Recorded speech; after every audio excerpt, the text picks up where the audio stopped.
तर तुकाराम मुंढे यांच्या निर्देशानंतर एफडीएचा धडाका पाहायला मिळतोय। राज्यातील 7 जिल्ह्यांवर छापे टाकत 73 लाखांहून अधिक किमतीचा भ्रामक औषध साठा एफडीए कडून जप्त करण्यात आलाय। पाहुयात यावर एक स्पेशल रिपोर्ट।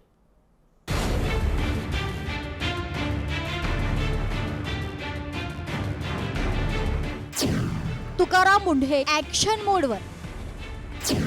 पतंजली संबंधित औषधांचा साठा जप्त।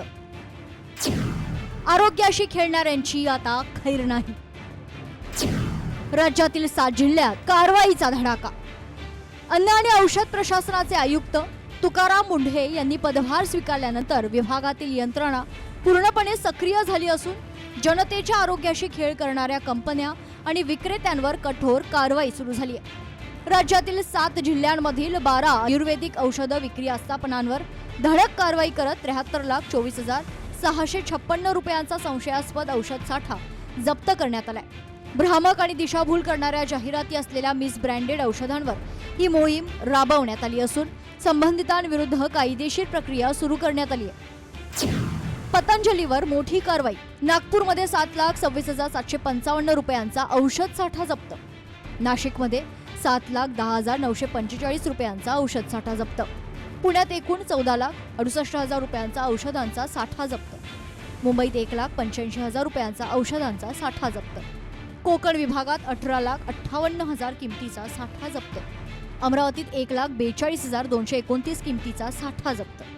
छत्रपती संभाजीनगरमध्ये 48,718 किमतीचा साठा जप्त।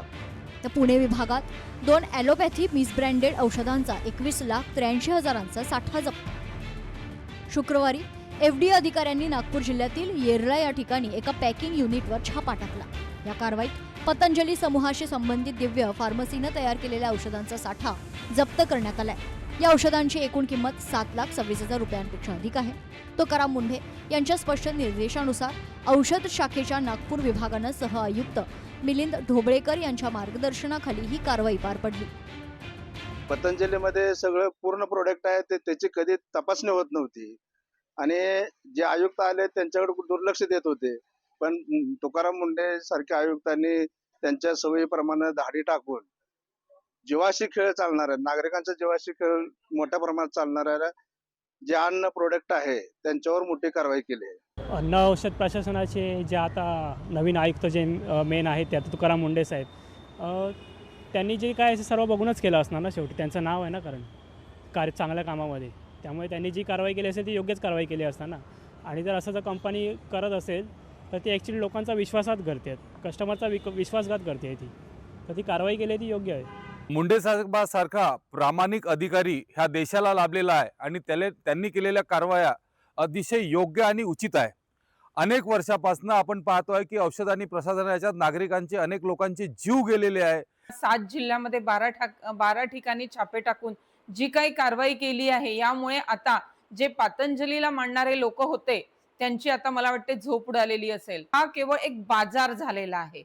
केवळ त्यांनी ॲडव्हर्टाइजमेंटच्या माध्यमातून लोकांची दिशाभूल केलेली आहे आणि याच्या माध्यमातून याच्यावर कारवाई व्हायला पाहिजे। रामदेव बाबांना शिक्षाही व्हायला पाहिजे, कारण ते ज्या पद्धतीने याचा प्रचार आणि प्रसार करत आहे तो अत्यंत चुकीचा आहे। जप्त करण्यात आलेल्या औषधांमध्ये न्यूरोग्रिट गोल्ड, मेमोरीग्रिट, मधुग्रिट, मेलानोग्रिट, सिस्टोग्रिट आणि नारिकांची यांचा समावेश आहे। या औषधांच्या पॅकेजिंग आणि जाहिरातींमध्ये मधुमेह, स्थूलपणा, त्वचारोग तसेच इतर गंभीर आजारांवर पूर्ण उपचार होत असल्याचे भ्रामक दावे करण्यात आले होते। अशा प्रकारच्या दिशाभूल करणाऱ्या मजकुरामुळे एफडीएनं तातडीनं कारवाई केली आहे। एफडीएनं जनतेला आवाहन केलं आहे की कोणत्याही औषधांच्या जाहिरातींमधील अतिशयोक्तीपूर्ण दाव्यांवर विश्वास ठेवणे आणि संशयास्पद उत्पादनं वापरण्यापूर्वी अधिकृत वैद्यकीय सल्ला घ्यावा। भ्रामक जाहिरातींमुळे आरोग्याला धोका निर्माण होऊ शकतो, याकडे लक्ष देणं आवश्यक आहे। ब्युरो रिपोर्ट, लोकशाही मराठी, मुंबई।